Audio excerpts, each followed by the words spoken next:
Bonjour à tous. Pendant la période de confinement, nous avons souhaité continuer à honorer nos rendez-vous de lus et approuvés pour partager nos coups de cœur. Alors pour commencer, je vais vous présenter le film documentaire Signé, un film réalisé par la réalisatrice Nurit Aviv en 2018. Alors ce documentaire s'aventure dans un champ peu connu qui est celui de la langue des signes. Tout d'abord, il faut expliquer la signification du titre.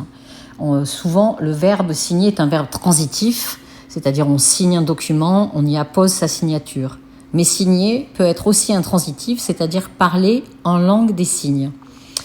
Donc c'est une signification qui est plus rare, effectivement, pour les entendants. Et dans ce documentaire, on apprend que la langue des signes n'est pas universelle. Ou comment dire, pour le dire autrement, qu'on ne signe pas de la même façon d'un pays à l'autre. Et ça, je l'ignorais.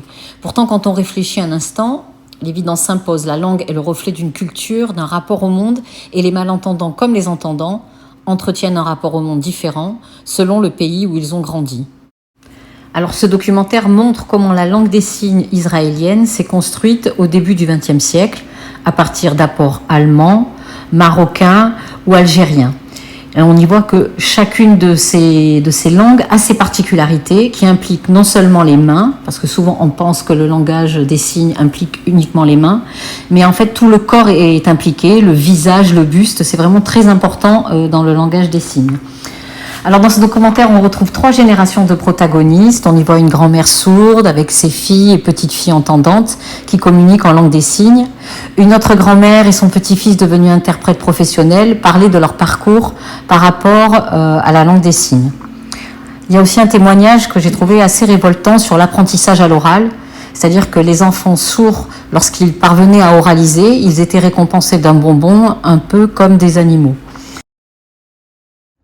Alors ce documentaire très fort et très silencieux nous invite à élargir notre perception des langues humaines et surtout à être plus concernés par le handicap et donc devenir plus tolérants. Je vous le recommande vivement. Le second document que je souhaitais vous présenter s'intitule Jeune bergère, qui est un DVD documentaire réalisé par Delphine Détry en 2019. Alors, dans ce documentaire, on découvre avec plaisir le quotidien de cette jeune bergère d'origine parisienne qui est venue élever des brebis dans le Cotentin. Les plans sont soignés et prennent vraiment le temps de nous faire savourer ces beaux paysages de prés salés, mais aussi on y voit le rapport presque maternel que la jeune femme entretient avec ses animaux. Elle a une très belle relation avec ses 180 moutons, donc c'est vraiment un élevage à taille humaine. Il y a une scène justement où il y a une brebis qui perd son petit et on voit vraiment le désarroi de l'éleveuse, c'est vraiment très beau. Hélas, tout n'est pas simple. Il y a de nombreuses contraintes administratives qui sont imposées par des bureaucrates. Elle reçoit aussi la malveillance de certains éleveurs du voisinage qui lui témoignent leur hostilité en volant ses brebis, aussi parce qu'ils considèrent que c'est une Parisienne et qu'elle n'est pas du métier et qu'ils la considèrent comme une intruse. Pourtant, Stéphanie est courageuse. Son quotidien n'est pas forcément tous les jours joyeux. D'ailleurs, son couple n'y a pas résisté et elle élève maintenant son enfant seule. Mais elle ne lâche rien, malgré l'indifférence, voire le mépris des gendarmes du coin. Alors ce documentaire vivant et rafraîchissant nous donnerait presque envie d'aller nous mettre au vert. Et nous sommes tenus en haleine jusqu'à la scène finale qui est à la fois drôle et émouvante. Je vous recommande aussi de visionner les bonus qui sont vraiment passionnants. Et pour terminer, je vous suggère de lire ou de relire L'art d'avoir toujours raison de Schopenhauer qui a été publié en 1864. Alors ce petit livre consiste en 38 stratégies pour contrer l'adversaire dans un débat oratoire. C'est à l'usage de ceux qui aimeraient remporter des débats et améliorer leur rhétorique et leur éloquence.